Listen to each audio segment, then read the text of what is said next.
ಅನರ್ಹ ಶಾಸಕರಿಗೆ Yediyurappa big shock ಅನ್ನ ಕೊಟ್ಟಿದ್ದಾರೆ. ಬೆಂಗಳೂರಿನ ಅನರ್ಹ ಶಾಸಕರಿಗೆ ಸಿಎಂ ಬಿಎಸ್ ಯಡಿಯೂರಪ್ಪ ಶಾಕ್ ಅನ್ನ ನೀಡಿದ್ದಾರೆ. ಅನರ್ಹ ಶಾಸಕರಷ್ಟೇ ಅಲ್ಲ, ಅಶೋಕ್ಗೂ ಕೂಡ ಶಾಕಿಂಗ್ ನ್ಯೂಸ್ ಇದು. ಈಗಾಗಲೇ ನ್ಯೂಸ್ 18 ಕನ್ನಡ ನೀಡ್ತಾ ಇರುವಂತಹ ಒಂದು ರಾಜಕೀಯ ಸುದ್ದಿ ಇದು. ಬೆಂಗಳೂರಿನ ಅನರ್ಹ ಶಾಸಕರಿಗೆ ಸಿಎಂ ಬಿಎಸ್ ಯಡಿಯೂರಪ್ಪ ಶಾಕ್ ಅನ್ನ ಕೊಟ್ಟಿದ್ದಾರೆ. ಕೇವಲ ಅನರ್ಹ ಶಾಸಕರಿಗಷ್ಟೇ ಅಲ್ಲ, ಅಶೋಕ್ಗೂ ಕೂಡ ಇದು ಶಾಕಿಂಗ್ ನ್ಯೂಸ್ ಅಂತಾನೆ ಹೇಳಬೇಕಾಗುತ್ತೆ. ಯಾಕಂದ್ರೆ ತಮ್ಮ ಆಪ್ತ ಸಚಿವರಿಗೆ ಬೆಂಗಳೂರು ಹೊಣೆಯನ್ನ ಸಿಎಂ ಕೊಟ್ಟಿದ್ದಾರೆ ಅಂತ ಹೇಳಲಾಗಿದ್ದು, ಬೆಂಗಳೂರು ಉಸ್ತುವಾರಿಯನ್ನ ಡಿಸಿಎಂ ಆಗಿರುವಂತಹ ಅಶ್ವಥ್ ನಾರಾಯಣ ಅವರಿಗೆ ವಹಿಸಲಾಗಿದೆ ಅಂತ ಹೇಳಲಾಗ್ತಾ ಇದೆ. ಸೊ ಡಿಸಿಎಂ ಅಶ್ವಥ್ ನಾರಾಯಣ ಅವರ ಪಾಲಾಯ್ತಾ ಬೆಂಗಳೂರು ಉಸ್ತುವಾರಿ ಅನ್ನೋದು ಕೂಡ ನಾವು ಗಮನಿಸಬೇಕಾಗುತ್ತೆ. ಯಾಕಂದ್ರೆ ಬೆಂಗಳೂರನ್ನ ನೋಡ್ಕೊಳ್ಳೋದಕ್ಕೆ ಸಿಎಂ ಹೇಳಿದ್ದಾರಂತೆ. ದೊರೆಸ್ವಾಮಿ ನೇತೃತ್ವದ ನಿಯೋಗಕ್ಕೆ ಡಿಸಿಎಂ ಅಶ್ವಥ್ ನಾರಾಯಣ ಅವರು ಈ ಒಂದು ಮಾತನ್ನ ಹೇಳಿದ್ದಾರೆ. ನನಗೆ ಬೆಂಗಳೂರನ್ನ ನೋಡ್ಕೊಳ್ಳಿ ಅಂತ ಹೇಳಿದ್ದಾರೆ ಸಿಎಂ ಅನ್ನುವ ಮಾತನ್ನ ಹೇಳಿದ್ದಾರೆ. ಸೊ ನನಗೆ ಬೆಂಗಳೂರು ನೋಡಿಕೊಳ್ಳೋದಕ್ಕೆ ಸೂಚನೆಯನ್ನ ಕೊಟ್ಟಿದ್ದಾರೆ ಅಂತ ಹೇಳಿ ಡಿಸಿಎಂ ಅಶ್ವಥ್ ನಾರಾಯಣ ಅವರು ಹೇಳಿಕೆಯನ್ನ ನೀಡಿದ್ದಾರೆ. ದೊರೆಸ್ವಾಮಿಗೆ ಈ ಒಂದು ಮಾತನ್ನ ಹೇಳಿದ್ದಾರೆ. ಬೆಂಗಳೂರಿನ ಸಮಸ್ಯೆ ಬಗ್ಗೆ ಹೇಳಿದ್ರೆ ಪರಿಹಾರ ಸಿಗುತ್ತಾ? ದೊರೆಸ್ವಾಮಿ ಪ್ರಶ್ನೆಯನ್ನ ಕೇಳ್ತಾರೆ. ದೊರೆಸ್ವಾಮಿ ಕೇಳಿದಂತಹ ಪ್ರಶ್ನೆಗೆ ಈ ಸಂದರ್ಭದಲ್ಲಿ ಡಿಸಿಎಂ ಅಶ್ವಥ್ ನಾರಾಯಣ ಅವರು ಉತ್ತರವನ್ನ ಕೊಡ್ತಾರೆ. ಬೆಂಗಳೂರನ್ನ ನೋಡ್ಕೊಳ್ಳೋದಕ್ಕೆ ಸೂಚಿಸಿದ್ದಾರೆ ಅಂತ ಹೇಳಿದ್ದಾರೆ ಈ ಸಂದರ್ಭದಲ್ಲಿ ಅಶ್ವಥ್ ನಾರಾಯಣ ಅವರು. ಸೊ ಒಂದ್ ರೀತಿಯಲ್ಲಿ ಅಶೋಕ್ ಅವರಿಗೂ ಕೂಡ ಇದರ ಮೇಲೆ ಕಣ್ಣಿದ್ದನ್ನ ನಾವು ಗಮನಿಸಬೇಕಾಗುತ್ತೆ. ಇನ್ನೊಂದ್ ಕಡೆ ಅನರ್ಹರು ಕೂಡ ಈ ಒಂದು ಹುದ್ದೆಯ ಮೇಲೆ ಕಣ್ಣಿಟ್ಟಿದ್ರು. ಬೆಂಗಳೂರು ಉಸ್ತುವಾರಿಯ ಬಗ್ಗೆ ಅನರ್ಹರು ಕೂಡ ಸಾಕಷ್ಟು ಕಣ್ಣನ್ನಿಟ್ಟಿದ್ರು.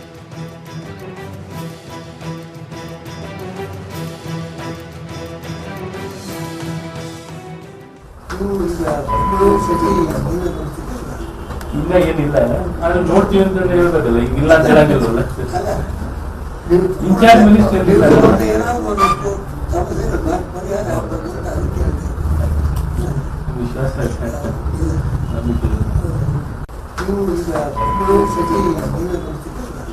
ಇಲ್ಲ ಏನಿಲ್ಲ, ಆದ್ರೆ ನೋಡ್ತೀವಿ ಅಂತ ಹೇಳ್ಬೇಕಲ್ಲ, ಹಿಂಗಿಲ್ಲ ಅಂತ ಹೇಳಂಗಿಲ್ಲ. ಇನ್ಚಾರ್ಜ್ ಮಿನಿಸ್ಟರ್ ವಿಶ್ವಾಸ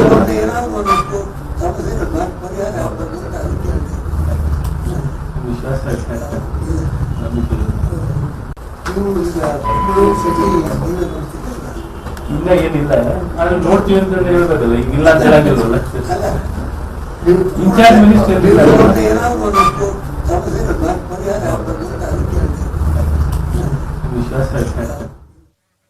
ಇದರ ಬಗ್ಗೆ ಡೀಟೇಲ್ಸ್ ಕೊಡೋದಕ್ಕೆ ನಮ್ಮ ರಿಪೋರ್ಟರ್ ರಮೇಶ್ ಹಿರೇಜಂಬೂರ್ ಈಗ ಫೋನ್ ಸಂಪರ್ಕದಲ್ಲಿದ್ದಾರೆ. ರಮೇಶ್, ಒಂದ್ ಕಡೆ ಈಗ ಬೆಂಗಳೂರು ಉಸ್ತುವಾರಿಯ ಮೇಲೆ ಅಶೋಕ ಆಗಿರ್ಬೋದು, ಅನರ್ಹ ಶಾಸಕರು ಕೂಡ ಒಂದ್ ರೀತಿಯ ಕಣ್ಣಿಟ್ಟಿದ್ರು. ಆದ್ರೆ ಈಗ ನೇರವಾಗಿ ಇದರ ಹೊಣೆಯನ್ನ ಬಿಎಸ್ ಯಡಿಯೂರಪ್ಪ ಅವರು ತಮ್ಮ ಆಪ್ತರಾಗಿರುವಂತಹ ಅಶ್ವಥ್ ನಾರಾಯಣ ಅವರಿಗೆ ವಹಿಸಿದ್ದಾರ? ಸ್ಪಷ್ಟನೆ ಸಿಕ್ಕಿದೆಯಾ ಇದರ ಬಗ್ಗೆ? ಖಂಡಿತ ನವೀತಾ ಇದ್ದೇನೆ. ಯಾಕಂದ್ರೆ ಬೆಂಗಳೂರು ಉಸ್ತುವಾರಿಗಾಗಿ ಈಗಾಗಲೇ ಡಿಸಿಎಂ ಅಶ್ವಥ್ ನಾರಾಯಣ ಹಾಗೇನೆ ಕಂದಾಯ ಸಚಿವರಂತಹ ಆರ್ ಅಶೋಕ್ ಸೇರಿದಂತೆ ಹಲವು ಅನರ್ಹ ಶಾಸಕರು ಕೂಡ ಕಣ್ಣಿಟ್ಟಿದ್ದಾರೆ. ಆದ್ರೆ ಸದ್ಯಕ್ಕೆ ಬೆಂಗಳೂರನ್ನ ನೋಡಿಕೊಳ್ಳಲಿಕ್ಕೆ ಸಿಎಂ ಏನು ಈಗಾಗಲೇ ಡಿಸಿಎಂ ಅಶ್ವಥ್ ನಾರಾಯಣ ಅವರಿಗೆ ಸೂಚನೆ ನೀಡಿದ್ದಾರೆ ಅಂತ ಮಾಹಿತಿ ಈಗ ಲಭ್ಯ ಆಗ್ತಾ ಇರುವಂತದ್ದು. ಇವತ್ತು ದೊರೆಸ್ವಾಮಿ ಅವರ ಜೊತೆನಲ್ಲಿ ಡಿಸಿಎಂ ಅಶ್ವಥ್ ನಾರಾಯಣ ಅವರು ಮಾತನಾಡುವಂತ ಸಂದರ್ಭದಲ್ಲಿ ಅವರು ಅಚಾನಕ್ ಆಗಿ ಬಾಯ್ಬಿಟ್ಟಿರ್ತಕ್ಕಂಥದ್ದು. ಸೊ ಆ ಹಿನ್ನೆಲೆಯಲ್ಲಿ ಈಗ ಸದ್ಯಕ್ಕೆ ಅಶ್ವಥ್ ನಾರಾಯಣ ಅವರಿಗೆ ಬೆಂಗಳೂರು ಉಸ್ತುವಾರಿ ಪಕ್ಕ ಅನ್ನುವಂಥದ್ದು ಈಗ ಬಯಲಾಗ್ತಾ ಇದೆ. ಈಗಾಗಲೇ ದೊರೆಸ್ವಾಮಿ ಅವರು ಮತ್ತೆ ನಟ ಚೇತನ್ ಅವ್ರ ನಿಯೋಗ ಇವತ್ತು ಭೇಟಿ ಮಾಡುವಂತ ಸಂದರ್ಭದಲ್ಲಿ ಏನು ಔಪಚಾರಿಕವಾಗಿ ಮಾತನಾಡುವಂತ ಸಂದರ್ಭದಲ್ಲಿ ಬೆಂಗಳೂರಿನ ಅಭಿವೃದ್ಧಿ ವಿಚಾರ ಚರ್ಚೆಗೆ ಬಂತು. ಸೊ ಆ ಸಂದರ್ಭದಲ್ಲಿ ನಿಮಗೆ ಬೆಂಗಳೂರಿನ ಸಮಸ್ಯೆ ಬಗ್ಗೆ ಹೇಳಿದ್ರೆ ಪರಿಹಾರ ಸಿಗುತ್ತೆ. ಆದ್ರೆ ಈಗ ದೊರೆಸ್ವಾಮಿ ಅವರು ಕೇಳಿದ ಪ್ರಶ್ನೆಗೆ ಉತ್ತರಿಸುವ ಸಂದರ್ಭದಲ್ಲಿ ಇದನ್ನ ಮಾತನಾಡಿರ್ತಕ್ಕಂಥದ್ದು. ಸೊ ಬೆಂಗಳೂರನ್ನು ನೋಡ್ಕೊಳ್ಳೇಬೇಕಲ್ಲ, ಸೊ ಅದು ನಮ್ಮ ಜವಾಬ್ದಾರಿ ಕೂಡ. ಹಾಗಾಗಿ ನಾನು ಉಸ್ತುವಾರಿ ಇನ್ನೂ ಕೂಡ ಮಾಡಿಲ್ಲ, ಆದ್ರೆ ಸದ್ಯಕ್ಕೆ ಸೂಚನೆಯನ್ನ ಕೊಟ್ಟಿದ್ದಾರೆ. ಆದ್ರೆ ಮುಂದಿನ ದಿನಗಳಲ್ಲಿ ಇನ್ನೂ ಅಧಿಕೃತವಾಗಿ ಸಿಎಂ ಒಪ್ಪಿಗೆ ಕೊಟ್ಟ ನಂತರ ಬೆಂಗಳೂರಿನ ಅಭಿವೃದ್ಧಿಗೆ ನಿಮ್ಮೆಲ್ಲರ ಏನು ಸಲಹೆ ಸಹಕಾರಗಳನ್ನ ತೆಗೆದುಕೊಂಡೇ ನಾನು ಮುಂದುವರಿತೀನಿ ಅಂತ ಮಾತನ್ನ ಹೇಳಿರುವುದನ್ನ ಗಮನಿಸಿದ್ರೆ ಬಹುತೇಕ ಬೆಂಗಳೂರಿನ ಉಸ್ತುವಾರಿ ಡಾಕ್ಟರ್ ಅಶ್ವಥ್ ನಾರಾಯಣ ಅವರಿಗೆ ಪಕ್ಕ ಅನ್ನುವಂಥದ್ದು ಇಲ್ಲಿ ಗೊತ್ತಾಗ್ತಾ ಇರುವಂತದ್ದು. Navita Jain. Okay, thank you Ramesh Hirejambur ಡೀಟೇಲ್ಸ್ಗೆ.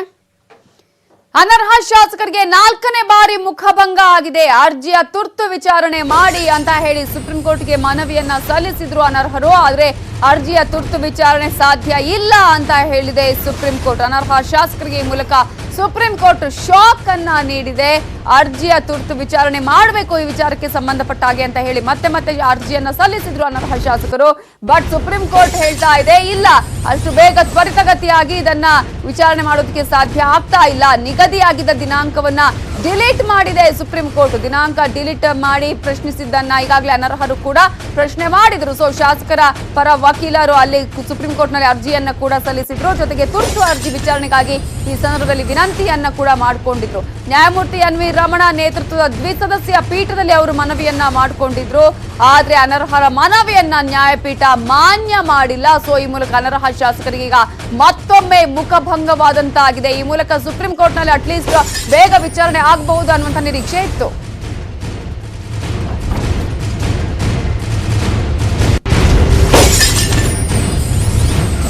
ಒಂದ್ ಕಡೆ ಅನರ್ಹ ಶಾಸಕರಿಗೆ ಈಗ 4ನೇ ಬಾರಿ ಮುಖಭಂಗವಾದಂತಾಗಿದೆ. ತಮ್ಮ ಅರ್ಜಿಯ ತುರ್ತು ವಿಚಾರಣೆ ಮಾಡಿ ಅಂತ ಹೇಳಿ ಸುಪ್ರೀಂ ಕೋರ್ಟ್ ನಲ್ಲಿ ಮೇಲ್ಮನವಿಯ ಅರ್ಜಿಯನ್ನ ಕೂಡ ಸಲ್ಲಿಸಿದ್ರು. ಆದ್ರೆ ಅದಕ್ಕೆ ಯಾವುದೇ ರೀತಿಯಲ್ಲೂ ಸಾಧ್ಯ ಇಲ್ಲ ಅಂತ ಸುಪ್ರೀಂ ಕೋರ್ಟ್ ಹೇಳಿದೆ.